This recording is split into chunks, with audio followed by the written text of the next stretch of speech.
A lot of gamers might dream of a realistic Star Wars experience as a Force-wielding Jedi. Games like Jedi Outcast or Fallen Order can only go so far with controllers and keyboards. But Vader Immortal, a Star Wars VR series, gives you plenty of moments where you'll feel like a master or an apprentice. Moments where you'll learn from Darth Vader, ally with him, and ultimately, duel over the fate of a planet. Is that all you've learned? Make the jump to light speed. And in VR, this galaxy from far, far away doesn't seem, well, so far away. Making it disappointing to think for such an immersive game, it's also largely unknown.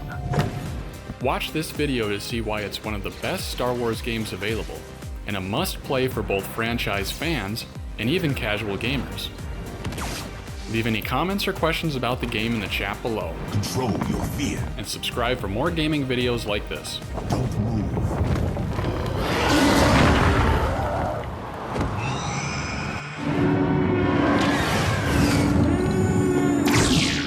The first couple minutes of Vader Immortal, a Star Wars VR series, hit you like the opening scenes from A New Hope, confronting you with a giant ship looming overhead. I got a bad feeling about this, Captain. And the intimidating presence of Darth Vader. You may wonder why I have brought you here.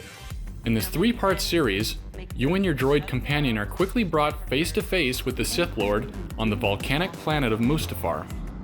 In the movies and TV shows, it makes sense that this is where an evil villain would hang out. But Vader Immortal answers why he's really here, Open this configuration, and I will spare your life. further expanding the story behind this complex character. As far as your character's story, it's a refreshing tale with some familiar Star Wars beats. Without revealing too much, you're captured by the Empire. Don't move! Discover your hidden Jedi powers, and work with allies to ultimately stop Vader's grand plan. Thankfully, it avoids the overdone light side, dark side internal conflict we've seen from too many films. And instead it focuses more on escape and survival. There's the windfall. That's our ship. We gotta find a way down there. It doesn't take long before you begin to climb around, solve puzzles, use blasters, wield lightsabers, sometimes both, and use the Force to stop the Empire. For a game set in the Star Wars universe, it's a little disappointing to not have any serious ship or space combat. The gameplay is more of a linear, cinematic experience as a Jedi. And this experience is simply incredible in VR, as you move objects in the air, block laser bolts from stormtroopers, and parry lightsaber blows from Vader.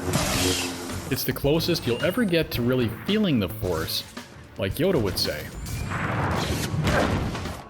The graphics are excellent on Quest, and the sound captures all the details you'd expect from the films. One of the few drawbacks to the game is its length. With 3 parts, it still feels too short, with each one lasting around 60 to 90 minutes. Even the pinnacle moment where you finally duel with Vader ends quicker than one would have hoped. But the game makes up for this by adding the lightsaber dojo, where you can spend way too much time fighting waves of robots and troopers. And if you can play at a Jedi Master level, you'll earn more gear like different colored lightsabers, or even the ones used by characters like Darth Maul. So if you find that you speed through the story, the dojo gives you plenty more opportunity to test yourself. For one of the best Star Wars games, or even one of the best Quest games, Vader Immortal, a Star Wars VR series, well, this is the game you're looking for. You have acquitted yourself well. Thanks for watching, and check out these upcoming videos for more great VR games.